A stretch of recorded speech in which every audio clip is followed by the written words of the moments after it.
அனைவருக்கும் வணக்கம். Tamil Nifty zone YouTube சேனலை சப்ஸ்கிரைப் பண்ணுற அனைத்து நல்லுள்ளங்களுக்கும் என்னுடைய மனமார்ந்த நன்றிகளை தெரிவித்துக் கொள்கிறேன். இன்றைக்கி நம்ம அந்த வீடியோவில் என்ன பார்க்க போகிறோம் அப்படின்னா, இம்பார்ட்டண்டான சில ஸ்டாக்ஸோட நியூஸ் நான் கலெக்ட் பண்ணி வச்சுருக்கேன். ஒன் பை ஒன்னாக நம்ம தமிழ்லேயே நம்ம பார்க்கலாம் நம்ம. ஸோ நான் செபிலிஸ்ட் அட்வைசர் கிடையாது. நீங்கள் இன்வெஸ்ட்மெண்ட் ஸ்டார்ட் பண்ணுறதுக்கு முன்னாடி உங்கள் ஃபினான்ஷியல் அட்வைசரை ஒரு தடவை செக் பண்ணிவிட்டு உங்கள் ரிஸ்க் ரிவார்ட் ரேஷியோக்கு ஏற்ற மாதிரி உங்கள் இன்வெஸ்ட்மெண்ட்டை ஸ்டார்ட் பண்ணுங்கள். இந்த video full and full disclaimer applicable. நான் கலெக்ஷன் பண்ண டேட்டாவை இந்த வீடியோ மூலமா உங்களுக்கு நான் ஷேர் பண்ணிகிட்டு இருக்கேன். ஸோ நம்ம யூடியூப் சேனல் பார்த்தீங்கன்னா தமிழ் நிப்டி ஜோன். யாரெல்லாம் ஸ்டாக் மார்க்கெட் ரிலேட்டடாக நீங்கள் தமிழில் நீங்கள் லேர்ன் பண்ணணும்னு நினைக்கிறீங்களோ நம்ம யூடியூப் சேனல் உங்களுக்கு ரொம்பவே யூஸ்ஃபுல்லாக இருக்கும். நம்ம யூடியூப் சேனலுடைய கண்டென்ட் எல்லாமே கோத்ரூ பண்ணுங்கள். பிடிச்சிருந்தா சப்ஸ்கிரைப் பண்ணிவிட்டு சப்போர்ட் பண்ணுங்கள் நண்பர்களே. ஸோ நான் பார்த்தீங்கன்னா ஒரு இன்டர்னலாக சேலஞ்ச் எடுத்திருக்கேன். கம்மிங் இண்டிபெண்டன்ஸ் டேக்குள்ளே, அதாவது 15/8/2025 1000 சப்ஸ்கிரைபரை ரீச் பண்ணுவேன் அப்படின்ற ஒரு பாசிட்டிவ் மைண்ட் செட்டில் ரன் பண்ணிட்டு இருக்கேன். பொறுத்திருந்து பார்ப்போம் நம்ம வின் பண்ணுறோமா இல்லை லூஸ் பண்ணுறோமா அப்படின்னு சொல்லிட்டு.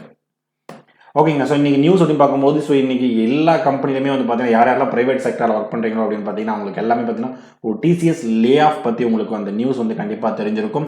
அதுவும் முக்கியமாக டாடா குரூப்பில் இருக்கவங்க எல்லாருமே பார்த்தீங்கன்னா இது ஒரு பேட் நியூஸ் அப்படின்றத சொல்லலாம். ஸோ இவங்க டிசிஎஸில் என்னென்னா ஒரு அனௌன்ஸ்மெண்ட் பண்ணியிருந்தாங்க. கிட்டத்தட்ட 12,000 எம்ப்ளாயிஸ் பார்த்தீங்கன்னா லே ஆஃப் பண்ண போகிறாங்க அப்படின்ற ஒரு நியூஸ் பார்த்தீங்கன்னா அனௌன்ஸ்மெண்ட் பண்ணியிருந்தாங்க. அதாவது அவங்களுடைய குளோபலாக இருக்கிற ஓவரால் பர்சன்டேஜில் பார்க்கும்போது 2% அளவுக்கு இவங்க என்ன பண்ணியிருக்காங்க, லே ஆஃப் பண்ண போகிறாங்க அப்படின்னு சொல்லிட்டு. அதுவும் நம்ம டிசிஎஸ் பார்த்தீங்கன்னா ஒரு ஐடி லார்ஜஸ்ட் கம்பெனி ஓகேங்களா. நம்ம இந்தியாவில் அதுவும் இவங்க பார்த்தீங்கன்னா ஒரு ட்ரஸ்டடான கம்பெனிஸ். ஆக்சுவலாக டாட்டாவில் வேலை செய்கிறது பார்த்தீங்கன்னா ஒரு கவர்மெண்ட் செக்டரில் வேலை செய்கிற மாதிரி அப்படின்றத ஒரு நேம் தான் பார்த்தீங்கன்னா நிறைய இடத்துல இருந்தது. பட் இந்த லே ஆஃப்ன்றது எனக்குமே என்னென்னா ஒரு பிக் இம்பேக்டாக தான் இருக்குது. பார்ப்போம் ஸோ இது எப்படி ரன் பண்ணுறாங்க அப்படின்னு சொல்லிட்டு.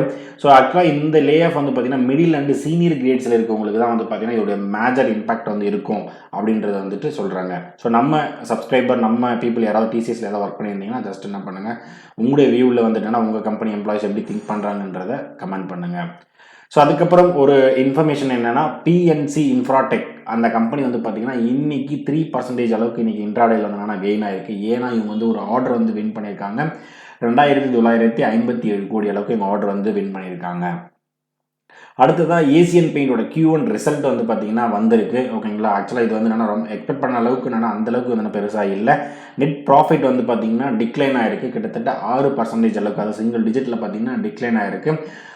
ஆக்சுவலாக நெட் ப்ராஃபிட்டில் தான் வந்திருக்காங்க. But last year on year அந்த குவார்ட்டரை கம்பேர் பண்ணும்போது இந்த குவார்ட்டர் பார்த்தீங்கன்னா கம்மியாக பண்ணியிருக்காங்க. ஆக்சுவலாக last year same quarter April இருந்து ஜூன் வரைக்கும் பார்த்தீங்கன்னா 1,170 கோடியாக ப்ராஃபிட் போஸ்ட் பண்ணியிருந்தாங்க. ஸோ இந்த வருஷம் இந்த ஏப்ரல்லேருந்து ஜூன் வரைக்கும் பார்த்தீங்கன்னா 1,100 கோடியாக என்ன பண்ணியிருக்காங்க, போஸ்ட் பண்ணியிருக்காங்க.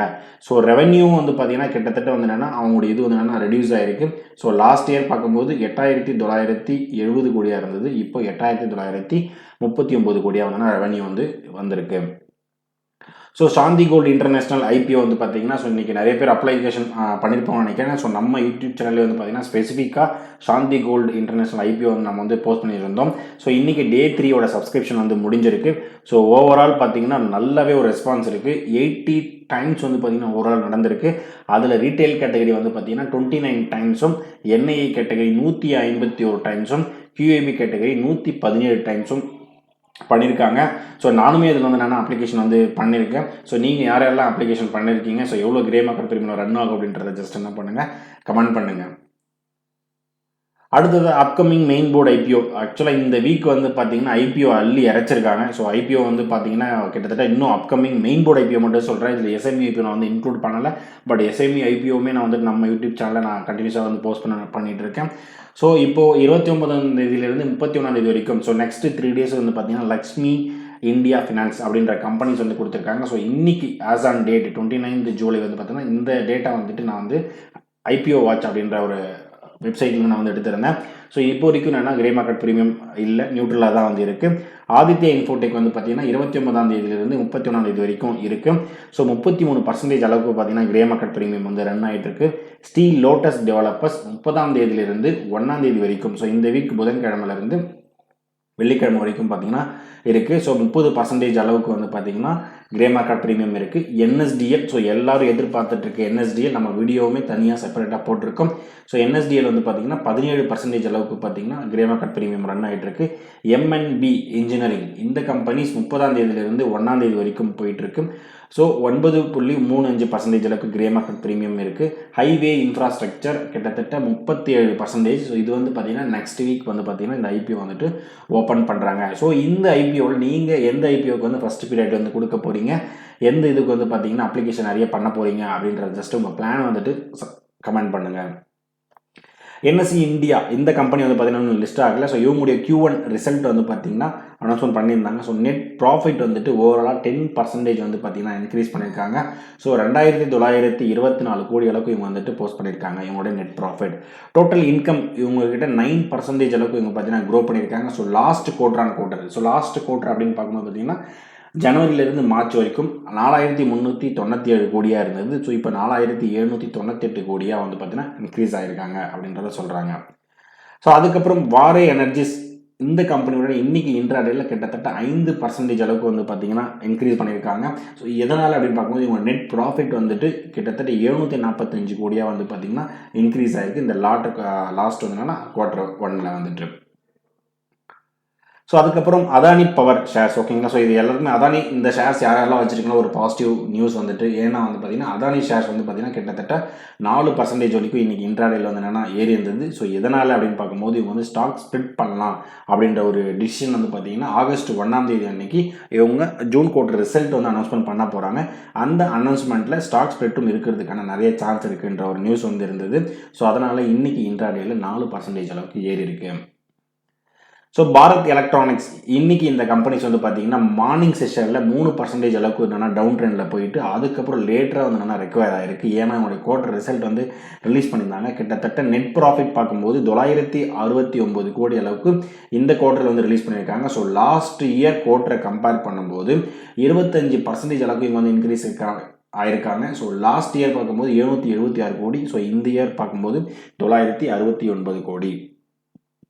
ரெவென்யூ அதே மாதிரி வந்து பார்த்தீங்கன்னா கிட்டத்தட்ட 5.2% அளவுக்கு இன்க்ரீஸ் ஆகிருக்காங்க. ஸோ லாஸ்ட் இயர் குவார்ட்டரில் 4198 கோடியாக இருந்தவங்க இப்போ 4416 கோடியாக வந்துட்டு இன்க்ரீஸ் ஆகிருக்காங்க. கிட்டத்தட்ட ஒரு பாசிட்டிவ் இம்பேக்ட் தான். பட் மார்னிங் வந்து என்னென்னா ஒரு எப்படி இருக்கும் ரிசல்ட் அப்படின்னு சொல்லிட்டு ஒரு எஸ்டிமேஷனில் டவுன் ட்ரெண்டில் போயிட்டு அதுக்கப்புறம் வந்து பார்த்தீங்கன்னா ரெக்கவர் ஆகிடுச்சு.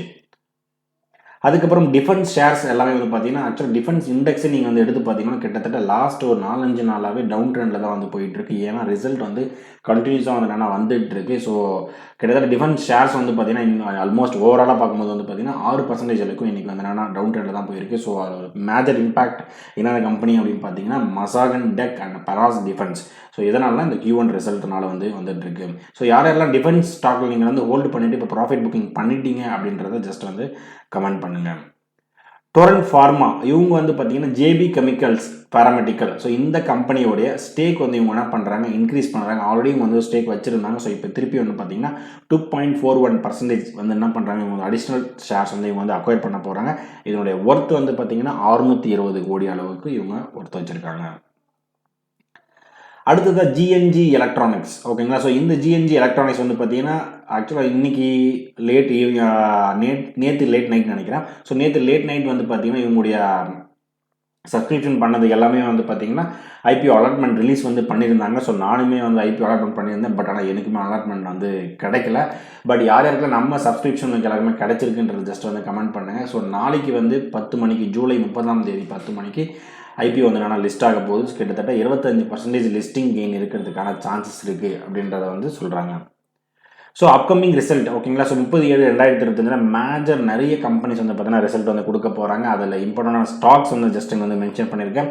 KPIT technologies, CAMS, Tata steel, Indus tower, CESE, power grid, IGL, IIFL, IndiGo, Kaynes and PNB. So இந்த ஸ்டாக்ஸில் நீங்கள் எந்தெந்த ஸ்டாக்ஸுடைய இம்பேக்ட் இருக்கும், நீங்கள் எந்தெந்த ஸ்டாக்ஸில் வந்து ஹோல்ட் பண்ணிகிட்டு இருக்கீங்க, பாசிட்டிவ் ட்ரெண்ட் ஆர் நெகட்டிவ் ட்ரெண்ட்ன்றது ஜஸ்ட் என்ன பண்ணுங்கள் கமெண்ட் பண்ணுங்கள். ஸோ நான் இதுதான் வந்துட்டு நான் கலெக்ட் பண்ண டேட்டா. ஸோ அடிஷ்னல் இன்ஃபர்மேஷன் உங்களுக்கு ஏதாவது தெரிஞ்சிருந்தால் என்ன பண்ணுங்கள் கமெண்ட் பண்ணுங்கள். இந்த வீடியோ உங்களுக்கு பிடிச்சிருந்தால் லைக் பண்ணுங்கள். நம்ம யூடியூப் சேனலை உங்கள் ஃப்ரெண்ட்ஸ் அண்ட் ஃபேமிலிக்கு ஷேர் பண்ணிவிட்டு சப்போர்ட் பண்ண சொல்லுங்கள். ஃபைனலாக எனக்கு சப்ஸ்கிரைப் பண்ணிவிட்டு சப்போர்ட் பண்ணிகிட்டு இருக்க அனைத்து நண்பர்களுக்கும் நன்றி நண்பர்களே.